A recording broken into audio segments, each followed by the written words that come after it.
বিসমিল্লাহির রহমানির রহিম। আসসালামু আলাইকুম ডিয়ার ভিউয়ার্স, আশা করছি সবাই ভালো আছেন, সুস্থ আছেন। আলহামদুলিল্লাহ আমিও ভালো আছি। শীত চলে এসেছে আর শীত মানে বিভিন্ন ধরনের পিঠা। তো আজকে আমি আপনাদেরকে অনেক সহজ একটি পিঠার রেসিপি শেয়ার করব, আশা করছি ভালো লাগবে। অনেকেই পারেন, আবার অনেকেই হয়তো পারেন না। তো আমার ভিডিওটি সবাই শেষ পর্যন্ত দেখবেন। এখানে নিয়ে নিয়েছি হাফ কেজি পরিমাণে দুধ।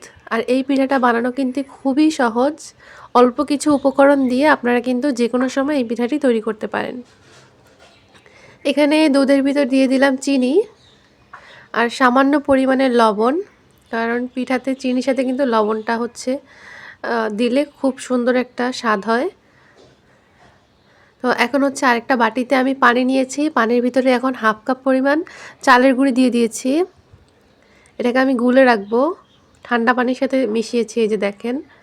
তো এটা দিয়ে আমি খিরসা তৈরি করে নিব।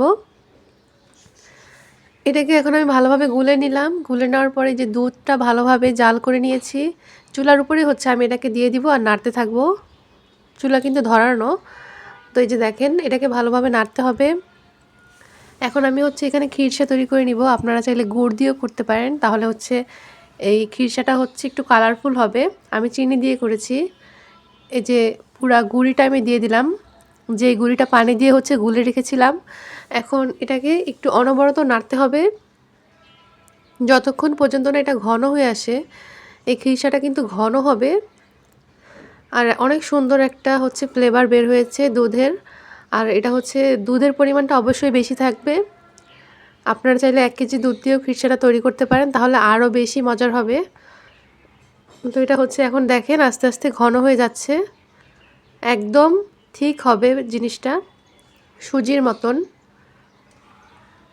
কারণ আজকে আমি তৈরি করছি পাটিসাপটা পিঠা। আর পাটিসাপটা পিঠার যে খিরসাটা সেটাই এখন রেডি করে নিচ্ছি। দেখতে পাচ্ছেন অনেকটাই ঘন হয়ে আসছে। তো এই যে দেখেন আমি নামিয়ে নিচ্ছি। এটা রেখে দিলে রেস্টে রেখে দিলে এটা নর্মালি ঠিক হয়ে যাবে। তো এটা একটা বাটিতে আমি ঢেলে রাখবো এখন, গরম গরম এই বাটিতে। তো আপনারা খিরসাটা অনেক মজা করে, যত মজা করে খিরসাটা তৈরি করবেন, পিঠাটা খেতে কিন্তু তত বেশি ভালো লাগবে। নারকেল চাইলে দিতে পারেন, নারকেল। এখন আমি আরেকটা বাটিতে আরেকটা ব্যাটার রেডি করে নিব। এখানে দিয়ে দিচ্ছি 2 কাপ পরিমাণ চালের গুঁড়ি, সাথে 1 কাপ পরিমাণ আটা, আর লবণ দিয়ে দিলাম, সাথে সামান্য পরিমাণে চিনি দিয়ে দিবেন।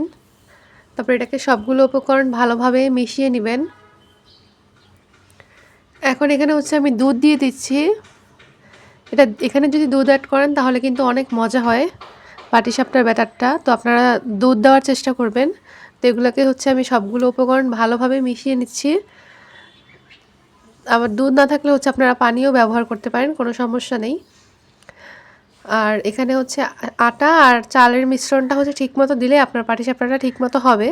আর যদি দেখেন যে পাটিসাপটাটা ঠিকমতো হয়নি, তাহলে আপনারা আরেকটা কাজ করতে পারেন, সেটা একটা ডিম দিয়ে দিতে পারেন, তাহলে একদম পারফেক্ট হবে এই যে এই ব্যাটারটার ভিতরে। তো এখন দেখেন আমি ব্যাটারটা রেডি করে নিচ্ছি।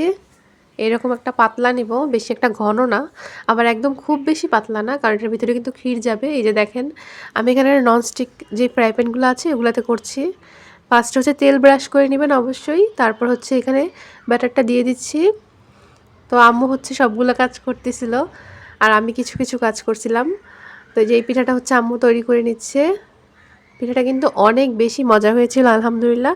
আপনারা কিন্তু এভাবে বাসায় পাটিসাপটা পিঠা খুব সহজে, খুব কম সময়ের ভিতরে তৈরি করতে পারেন। তো কমেন্ট করে জানান যে কার কার পছন্দের এই পাটিসাপটা পিঠা।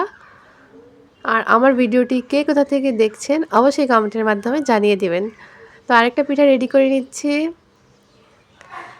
এখানে যদি আপনারা গুড় ব্যবহার করেন তাহলে কিন্তু কালারফুল হবে পিঠাটা। তো আলহামদুলিল্লাহ পিঠাটা কিন্তু অনেক বেশি মজা হয়েছিল। বাসায় ছোট থেকে বড় সবাই কিন্তু খুবই পছন্দ করবে, যেহেতু এখন শীতকাল চলে এসেছে। তো দেরি না করে ঝটপট বানিয়ে ফেলুন এই পাটিসাপটা পিঠা। আর ভিতরটা কিন্তু খুবই মজা হয়েছে, আমি যে খাইতেছিলাম আর আপনাদেরকে দেখাচ্ছি, অনেক বেশি মজা হয়েছে। তো ভিডিওটি ভালো লাগলে অবশ্যই কিন্তু লাইক করতে ভুলবেন না, আর কমেন্ট করতে ভুলবেন না, আর সবার সাথে শেয়ার করতেও ভুলবেন না।